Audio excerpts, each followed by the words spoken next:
Norlin se ha conectado con usted, don Henry. ¿Cómo dice, profe? Norlin está conectada con usted. Ahorita, de cuando se terminó la primera sesión, se tuvo que ir porque el esposo la llamó. Ok. Luis Iván también se me fue. Ok. Bueno, comparto de nuevo pantalla con ustedes. Hoy estamos poquitos.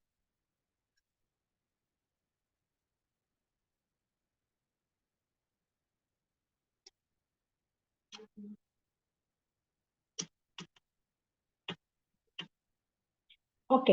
eh, ¿Estamos de acuerdo con lo que es el BATNA? ¿Sí me comprendieron con lo que es el BATNA?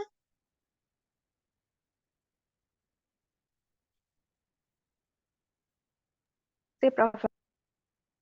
Ok, ok, perfecto. Entonces, coincidimos. El BATNA es una herramienta que nos es sumamente útil para poder analizar cuál es la mejor alternativa que nosotros tendremos dentro de lo que es la negociación. ¿Se basa en qué? En precisamente analizar al dedal todas las posibles alternativas de negociación que existan, hasta las más absurdas, porque tomando como ejemplo la del carro, igualmente yo puedo analizar la alternativa de que este señor venga y me pida $20,000 por el carro, por más absurdo que sea, ¿verdad? ¿Por qué? Porque a lo mejor es cierto de que el carro tiene un valor emocional para él que nunca se lo voy a poder compensar con plata. Entonces, por muy absurda que nos pueda resultar una consideración, siempre debemos tomarla en cuenta al momento de negociar. ¿Por qué? Porque puede surgir dentro del contexto. ¿Verdad? Entonces, el BACNA identifica o explica o se explica o significa que con este conocimiento, con esta herramienta, nosotros podemos identificar cuál es la mejor alternativa para encontrar el mejor acuerdo negociado. Es decir, para lograr alcanzar ese objetivo, ¿verdad? El BATNA no es una herramienta per se, perdón, es una herramienta en sí misma, no es considerada una habilidad. ¿Por qué? Porque usted tiene que desarrollarla y utilizarla. Entonces, por supuesto, para esto se necesita cierto nivel de estrategia, que el nivel de estrategia sí es algo que nosotros vamos desarrollando ¿con qué? Con la experiencia. ¿Verdad? Nosotros podemos ser muy inteligentes y todo, pero la experiencia que nosotros vamos adquiriendo poco a poco en el campo, al estar ya dentro de lo que es la relación de trabajo, nos va dando un plus a todo el desarrollo de nuestra carrera. Y eso pues se ve reflejado también en el desarrollo de este tipo de estrategia. El hecho de que nosotros dispongamos, o sea, nos tomemos el tiempo de utilizar esta herramienta, de elaborar un BACNA, nos asegura el poder negociar desde una posición más fuerte. El poder, perdón, el conocimiento es poder. Esa es una frase que siempre se ha dicho y que aplica a todos los contextos. El conocimiento es poder. Si nosotros vamos a una negociación con el poder del conocimiento de cuáles pueden ser todas las alternativas posibles, vamos a llevar un punto de ventaja con respecto a la contraparte, ¿verdad? ¿Por qué? Porque habremos estudiado todos los escenarios, porque habremos previsto cualquier mecanismo de acción que podamos tener ante incluso la más absurda de las alternativas. Igualmente con el BATNAP, nosotros podemos saber cuándo una negociación se puede dar por finalizada, por no poder encontrar un punto de equilibrio. Es decir, una negociación, como decía don Henry, no necesariamente tiene que terminar en un acuerdo en positivo. Una negociación también puede finalizar precisamente por la falta de un acuerdo. Pero para poder llegar a ese aspecto conclusivo, tiene que haber un punto de equilibrio, ¿ya? Tiene que haber un momento en la negociación que nosotros lo identificamos y digamos, no, ya topé, como decimos nosotros en buen latino. ya topé, yo ya de aquí no puedo pasar, yo ya no te puedo seguir aceptando eso, damos por concluida la negociación sin ningún tipo de acuerdo, ¿ya? Entonces, esto, ese punto, ese nivel de conocimiento, ese nivel de equilibrio, de saber hasta dónde nosotros estamos en la disposición de llegar en la negociación, eso también debe de estar de una vez incluido en lo que es la parte del BACNA. Así que como verán ustedes, es una herramienta bastante completa. Por supuesto, para poder sacarla adelante, el BACNA se sustenta en una serie de principios que deben ser seguidos, pues para poder elaborarlo de una manera correcta, para poder tenerlo como una herramienta fundamental, parte de nuestra estrategia, ¿verdad? Entonces, nosotros debemos de partir también de un hecho importante.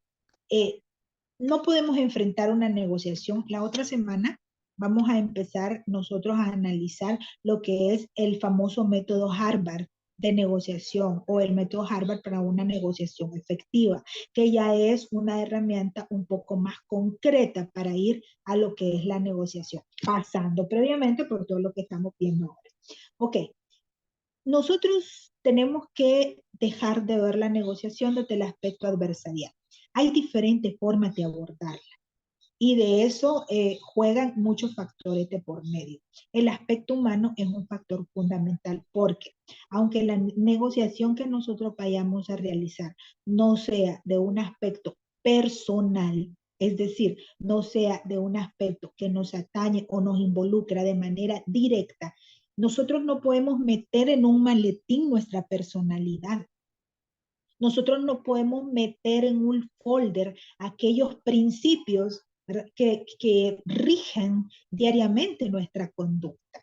Y muchas veces nosotros nos enfrentamos a situaciones que ponen a prueba esos principios, que ponen a prueba esa personalidad, ¿ya? Y el factor humano es algo de lo que nosotros no podemos desprendernos, ¿verdad? Y el éxito del método de negociación de Harvard estriba precisamente en eso, en que toma en cuenta como base, pues como base primordial para la negociación, la condición humana. Lo vamos a ver la próxima semana. Pero entonces, en dependencia de esos factores como la personalidad, etcétera, etcétera, una negociación se puede enfrentar de diferente manera. Pero muchas veces se tiene la idea equivocada de que se trata de una situación en la cual si yo gano, tú pierdes, o en la cual si tú ganas, yo pierdo. Que eso no es nada más que la alimentación misma de la mentalidad adversarial que históricamente nosotros pues hemos venido desarrollando. Entonces, para poder elaborar un BACNA de manera efectiva y de manera adecuada, nosotros tenemos que hacer una investigación que permita conocer antes de que se lleve a cabo el primer encuentro de la negociación, cuáles son las posibles alternativas que existen, ¿verdad? Después, una vez que nosotros tengamos identificadas todas esas alternativas de existencia, vamos a ir discriminando, es decir, vamos a ir eliminando de la lista todas aquellas opciones que nos puedan parecer, pues, menos probables, ¿verdad? Menos probable y que por lo tanto van a ser una opción más difícil de que podamos abordar, ¿ya? Igualmente, tenemos que asegurarnos de que esas alternativas que se puedan plantear sean regales y que los términos en los cuales se planteen esas alternativas también sean términos adecuados, términos creíbles, términos comprobables y sobre todo términos efectivos, ¿verdad? Medibles, para no confundirse, pues, y perder un acuerdo a cambio de algo peor. Nosotros tenemos que hacer estas mediciones de manera consciente para saber, o sea, que vamos pues en las condiciones adecuadas para poder obtener un acuerdo lo más cercano a lo que nosotros queremos. Igualmente, en el BATNA nosotros podemos elegir de todo ese abanico que creamos, ¿verdad? De posibilidades, nosotros vamos a elegir cuál es la alternativa más viable para lo que nosotros queremos. Y esa alternativa es la que nosotros vamos a tomar como bandera. ¿Ya? O sea, recordemos que aquí estamos hablando de la alternativa propia. Yo estoy hablando de la creación de mi banda, o sea, de mi punto de vista. Por lo tanto, o sea, las cuestiones absurdas que se me puedan ir ocurriendo, las menos probables son las que voy a ir dejando al final. Las que voy a ir dejando al final. Y voy a optar o voy a decantarme por aquella alternativa que más se acerca a satisfacer de mejor manera esa necesidad que yo tengo, ¿verdad? Entonces, en ese sentido, ahí va funcionando nuestro mapa. Igualmente, Igualmente, el BATNA a nosotros nos permite ir calculando el valor mínimo que se está dispuesto a aceptar, ¿verdad? En la negociación. Esto cuando estamos hablando de una negociación, sobre todo, aunque no exclusivamente, que sea cuantificable. Poniendo el mismo ejemplo del que les estaba hablando del carro, ¿verdad? Si lo que yo llevo es un presupuesto de 7,000, en mi cabeza yo puedo también llevar la alternativa de que si me pide 8 y no se baja de 8, yo podría ir y hacer un préstamo personal por los 1,000 restantes. Y yo ya llevo pensado que puedo hacerlo en el Banco La FICE porque ahí me pagan, etc. Todo eso ya lo llevo yo como parte de mis alternativas. Pero entonces, ese cálculo de valor mínimo que yo estoy dispuesto a ceder o a aceptar forma parte de lo que es mi herramienta, ¿verdad? Entonces, como ustedes podrán ver, no se trata de nada del otro mundo, sino que se trata simplemente de hacer una revisión con lupa de todas las alternativas del caso, ¿verdad? Y adoptar la que más se acerca verdaderamente a lo que nosotros más queremos, pero también tomar en cuenta una alternativa media y una alternativa mínima para tener verdaderas opciones de negociación. Entonces, eso básicamente es el BATNA como herramienta, nada del otro mundo, muy sencillo de elaborar y realmente nos aporta una, ¿cómo decirles? Una visión bastante importante en el desarrollo, pues, de nuestra negociación.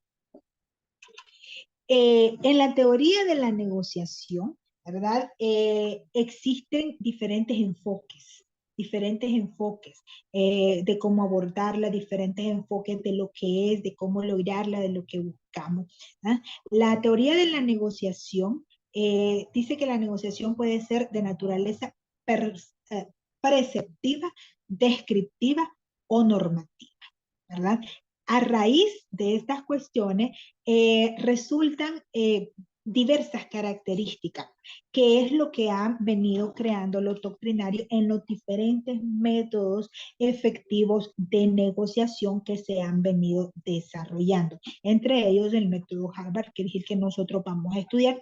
Primero, porque es el más utilizado en todos los contextos, inclusive en los contextos empresariales. Segundo, porque es el que ha demostrado tener una mayor que cuantificación de éxitos, ¿verdad? Y otro porque centraliza la condición humana como parte ineludible, ¿verdad? De lo que es un proceso de negociación, ¿verdad? Una, una buena negociación, además, debe basarse o debe tener en cuenta buenas tácticas y estrategias. Cuando nosotros hablamos de una estrategia, estamos hablando de un plan o de un método cuidadoso que se ha creado de manera especial para alcanzar ese fin que nosotros tenemos ahorita como objetivo, es decir, para poder alcanzar el acuerdo. En cambio, cuando nosotros hablamos de tácticas, nosotros nos estamos refiriendo a las habilidades que tenemos para poder utilizar todos los medios y los recursos y las herramientas que están disponibles para poder alcanzar el objetivo, que para el caso de la negociación es el acuerdo, ¿verdad? Espero que tengamos claro la diferencia entre lo que es una táctica o una estrategia. Ok, les decía yo que la teoría de las negociaciones, ¿verdad?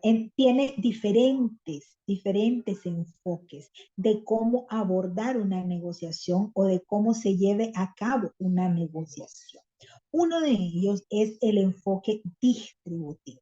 La estrategia distributiva, o conocida pues dentro del campo de la negociación como la estrategia de suma cero o de ganancia y pérdida, se basa precisamente en una visión meramente competitiva de las negociaciones. Es la visión adversarial que les digo que nosotros históricamente hemos desarrollado, es decir, es el hecho de pensar de que si tú ganas, yo pierdo, y si tú pierdes, yo gano, ¿verdad? Eso es el enfoque distributivo para enfrentar una negociación. Cuando nosotros nos enfrentamos a ese tipo de estrategia distributiva, tenemos que utilizar diferentes tácticas para poder abordar de manera efectiva ese enfoque de la negociación, ¿verdad? Las principales, según Saner, son las que ustedes tienen en pantalla en ese cuadrito.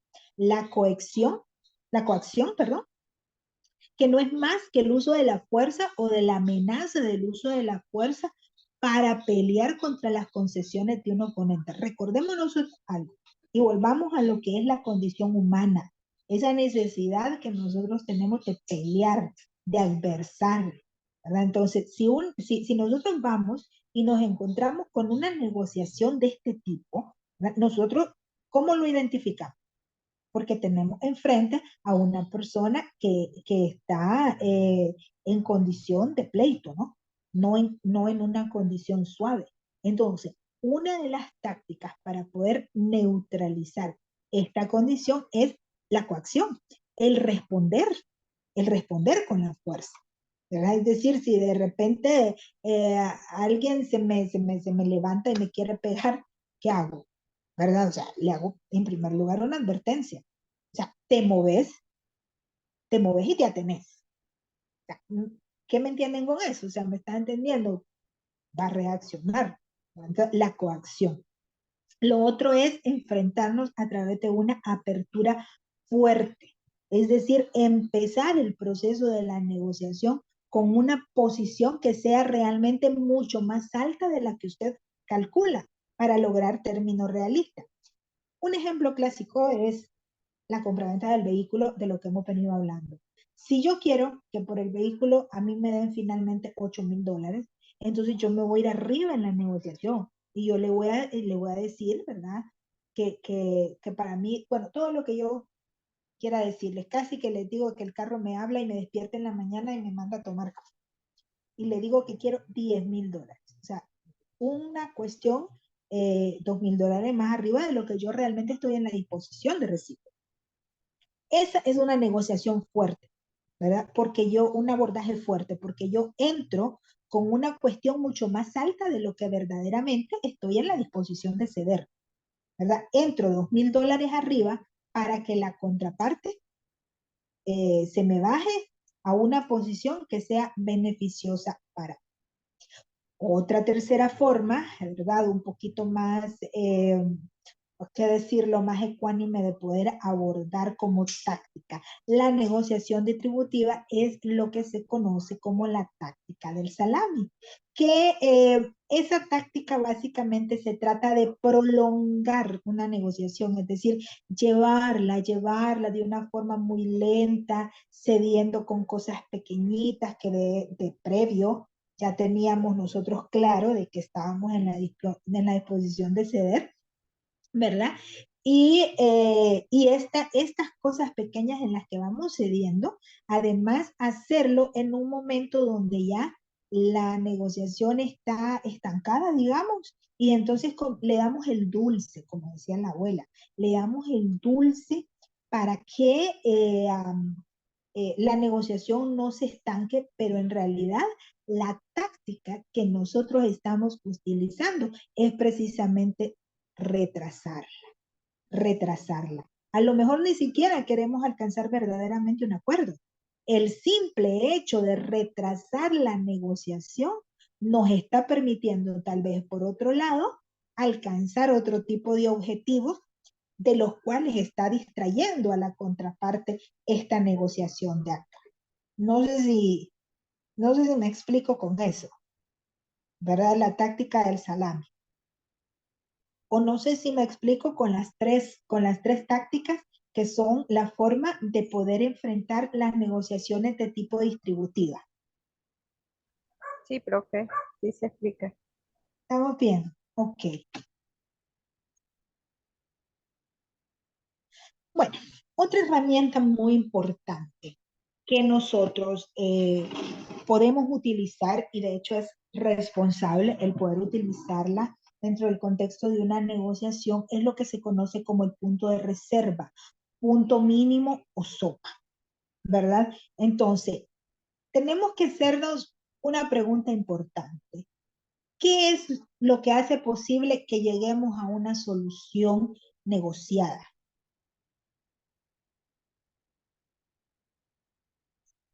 ¿Qué es lo que hace posible? Pregunto. Que podamos ceder. Que puedan ceder, ajá. ¿Qué más? Que ganen ambas partes, que no solo una gane y el otro pierda, sino que haya un equilibrio, como decía don Henry. Ujú. Un equilibrio, el alcance de un equilibrio, ¿verdad? Entonces, ok, pues precisamente para eso que me están diciendo ustedes es que sirven estas herramientas.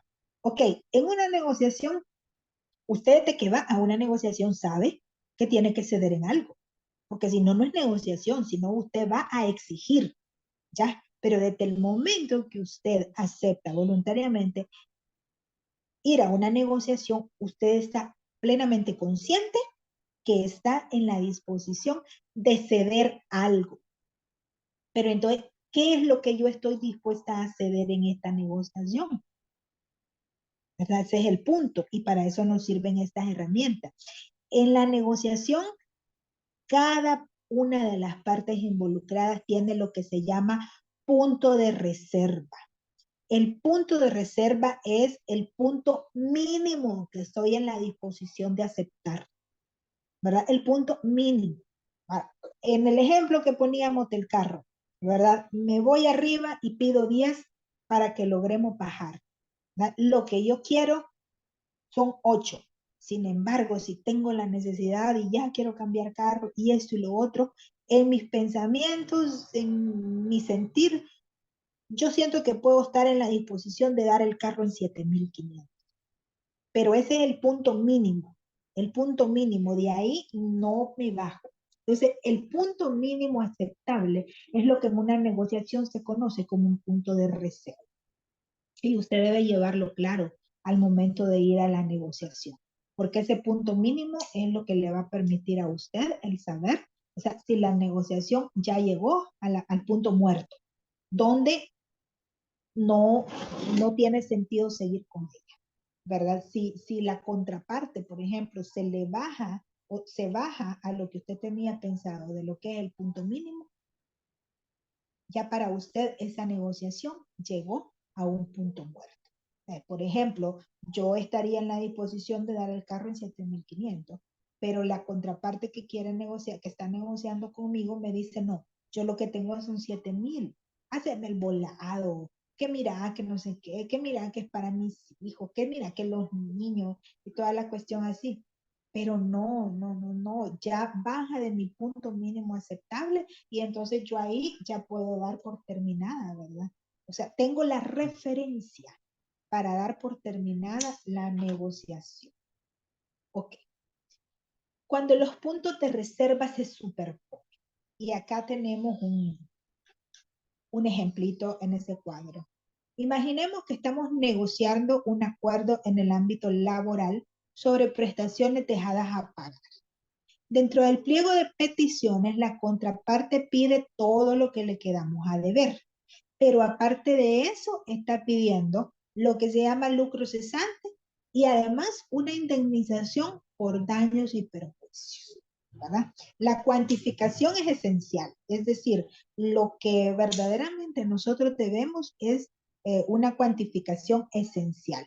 Si yo hablo de que usted me va a pagar el lucro cesante, yo le tengo que decir a cuánto asciende ese supuesto lucro cesante, a cuánto asciende, ¿verdad? Igualmente los daños y perjuicios en razón de que yo los estoy cuantificando de esa manera, ¿verdad? Entonces, para poder cuantificar todo eso de una manera esencial, nos sirve la realización del famoso señor FODA. El famoso señor FODA a nosotros nos va a acompañar en una gran parte de nuestro recorrido profesional. Y la nueva herramienta que estamos conociendo, que es la señora Varna, igualmente, pues constituyen herramientas importantes para poder analizar todo el entorno en el contexto de una negociación y que esto lo podamos hacer de manera, pues, efectiva, real y sobre todo cuantificable, ¿verdad? Bueno, me gustaría quedarnos por acá porque ya de acá para allá nosotros ya vamos a hablar específicamente de un método de negociación y no tendría sentido de que nos quedáramos a media y luego retomarlo la siguiente semana. Mejor empezamos ya concretamente la próxima semana. Y de paso, pues se van a tomar su cafecito temprano a la casa. Solamente cerramos, ¿verdad? Con esta frase que me gusta mucho, donde dice de que cada negociación es única por sí misma y cada negociador la aborda con su propia personalidad que es igualmente única. Este es un principio elemental que toma en cuenta el método de negociación de Harvard, porque realmente, si usted va a una negociación y usted ha tenido una noche terrible de dolor de cabeza, sus condiciones, su memoria, su humor no serán nunca el mismo, por más que usted quiera ser profesional y todo. ¿Por qué? Porque está enfrentando una condición inherente a su condición humana. ¿Ya? Entonces, en ese sentido, pues es importante tener en cuenta estas cuestiones muy propias de la personalidad. Repito, cada negociación es única por sí misma y cada negociador la aborda con su propia personalidad igualmente única, ¿verdad? No sé si tienen algún comentario, alguna pregunta o algo. Si no, pues nos estaríamos viendo la próxima semana. Cualquier consulta que tengan con respecto a la elaboración de su teoría del caso o algo así, pueden contactarme. Recuerden que tienen que presentarlo a más tardar el viernes a la medianoche, ¿verdad? Y que esa va a ser la base para que ustedes vayan ya construyendo los discursos de sus roles para el examen final.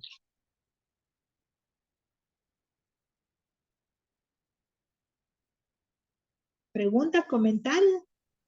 No, de acuerdo, profe. Entonces el viernes le mandamos lo de la teoría. Perfecto, pues. Perfecto, entonces que pasen un feliz fin de semana, muchachos, ¿verdad? Cuídense y disfruten su domingo.